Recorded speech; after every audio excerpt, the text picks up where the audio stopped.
유용성보다 인격적 관계를 중시하십시오. 내 나라는 이 세상에 속한 것이 아니니라. 요한복음 18장 36절. 오늘날 주 예수 그리스도의 가장 큰 원수는 사역의 신리성입니다. 이 개념은 성경과 무관하고 세상 제도로부터 가져온 것으로서 끊임없는 수고와 활동을 요구하지만 하나님과의 개인적인 삶에 대해서는 전혀 고려하지 않은 것입니다. 따라서 사역에 있어서 엉뚱한 것에 비중을 두게 됩니다. 예수님께서는 하나님의 나라는 볼 수 있게 임하는 것이 아니오 너희 안에 있느니라고 하셨습니다. 곧 하나님의 나라는 감추어져 있으며 불가해합니다. 보이는 활동으로 바쁜 기독교 사역자는 사람들의 눈에 띄지만 삶의 능력은 그 사람의 생명의 가장 깊은 보이지 않는 곳에 있습니다. 우리는 우리가 살고 있는 이 종교적 시대의 영적 질병을 제거해야 합니다. 주님의 생애 가운데는 지금 이 세대에서 그토록 높이 평가하는 많은 급한 활동들과 사역의 압박이 없었습니다.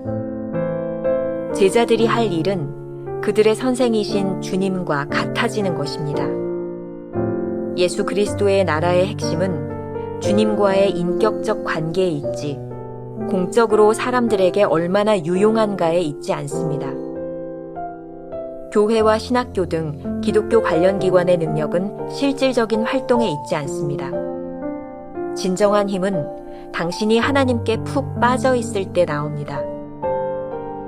하나님께서 당신의 상황을 어떻게 인도하실지, 국내외적으로 어떤 긴장이 당신에게 몰려올지 알 수 없습니다.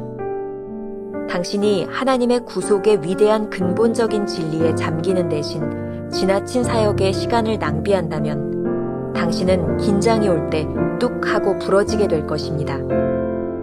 그러나 하나님께 푹 빠져드는 시간은 비록 실용적이지 않아 보여도 하나님께 뿌리를 내리고 기초를 다지는 것이기에 어떤 일이 발생할지라도 주님께 진실될 것입니다.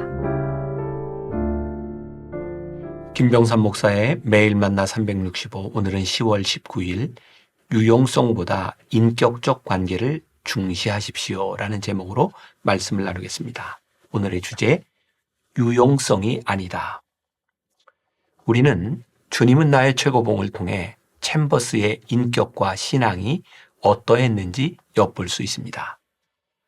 그가 끊임없이 고민했던 것은 유용성의 문제였습니다.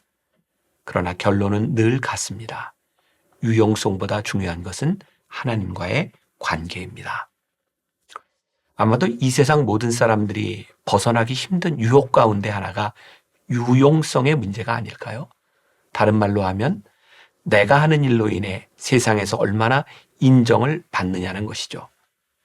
세상은 자기들의 잣대로 우리의 일을 판단합니다. 하지만 말씀 묵상을 통해 깨닫는 것은 하나님의 관심은 유용성이 아니라 늘 관계에 있었다는 것입니다. 오늘 묵상글입니다. 제자들이 할 일은 그들의 선생이신 주님과 같아지는 것입니다. 예수 그리스도의 나라의 핵심은 주님과의 인격적 관계에 있지 공적으로 사람들에게 얼마나 유용한가에 있지 않습니다. 우리는 왜 하나님과의 관계를 중요하게 생각해야 할까요? 신부산교회 조정희 목사의 칼럼에 이런 글이 있더군요. 하나님과 친밀한 관계가 없는 자는 엄청난 부를 가지게 되면 그 부를 자신의 수고와 노력의 산물로 생각합니다. 끊임없이 자기 존재를 증명하고 자기를 과시하는 삶을 사는 그들은 하나님의 나라가 아니라 자기 나라를 구축해가는 자입니다. 그러나 주님과 깊은 관계를 맺고 있는 자는 자신이 노력하여 얻은 부와 권력도 하나님께서 주신 것이라 여기며 그 힘과 능력과 환경을 주신 하나님을 찬양합니다. 자신은 주님을 따르는 종일 뿐이라는 청지기 의식을 가지고 살아갑니다. 주님과 친밀함을 유지하며 결코 자기를 드러내지 않고 주님을 드러내며 다른 사람을 무시하지 않고 철저히 섬기는 삶을 살아갑니다. 이것이 바로 하나님의 영광을 드러내는 삶입니다. 우리는 지난 5일 선교사들이 가져야 하는 핵심적인 요소 5가지를 나누었습니다. 당시 챔버스가 목격한 것은 선교사들의 빈곤함이었습니다. 하나님의 일을 한다는 것은 세상의 기준으로는 결코 풍요로운 일이 아니었기 때문입니다. 그런 선교사들에게 유일한 소망이 있다면 그리스도의 구속에 완전히 젖어드는 것입니다. 그 구속의 의미를 온전히 깨닫지 못한다면 하나님의 일을 계속하지 못할 것입니다. 오늘 묵상의 첫 문장이 이렇게 시작합니다.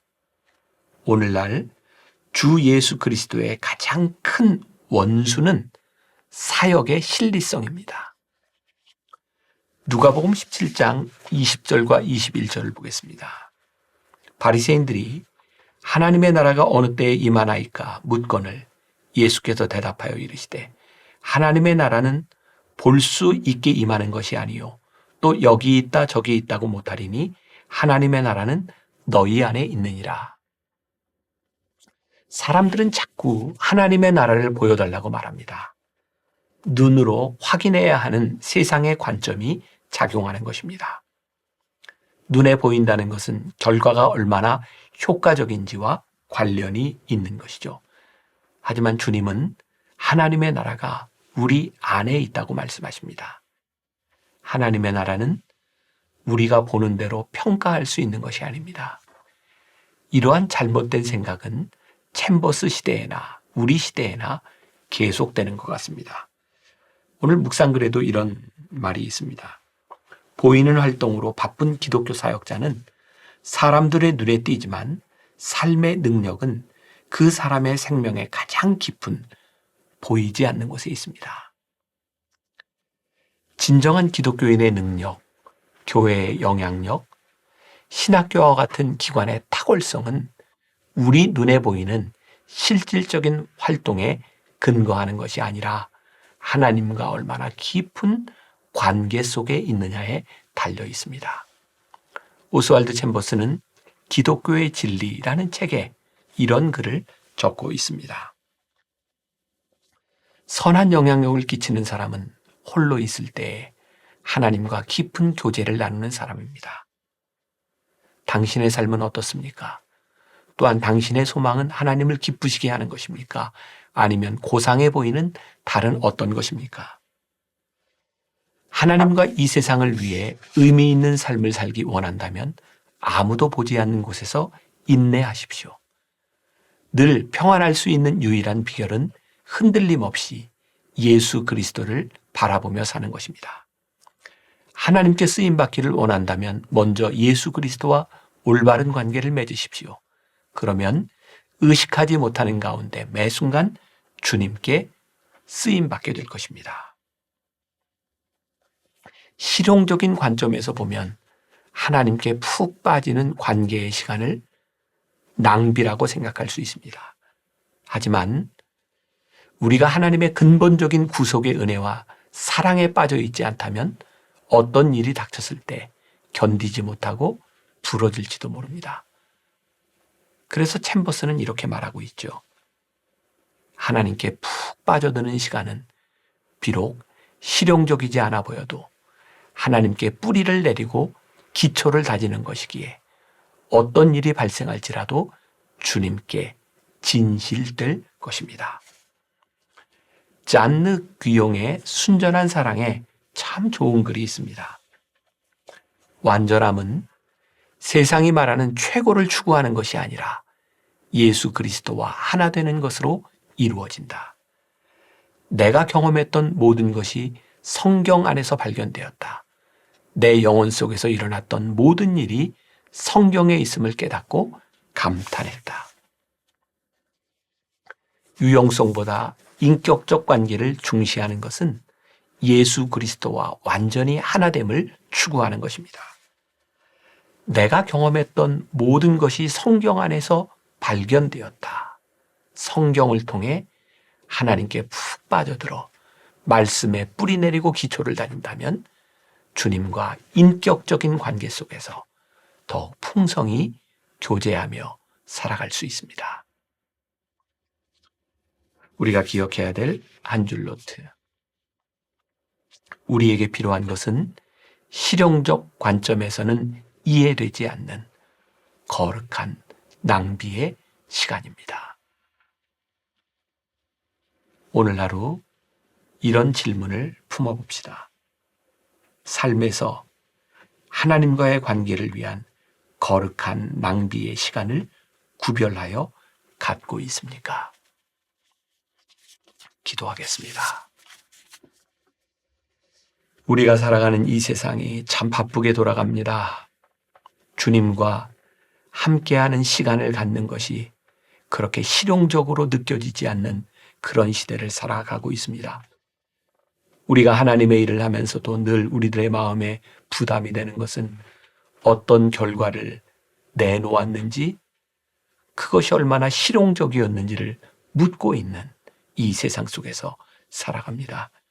그런데 오늘 묵상 가운데 우리에게 깨닫게 하시는 것이 있습니다. 하나님은 우리가 어떤 열매를, 어떤 결과를 만들어내냐보다 오늘 내가 나와 함께 인격적 관계를 가지고 내 안에 있는가를 귀하게 여기신다는 사실입니다.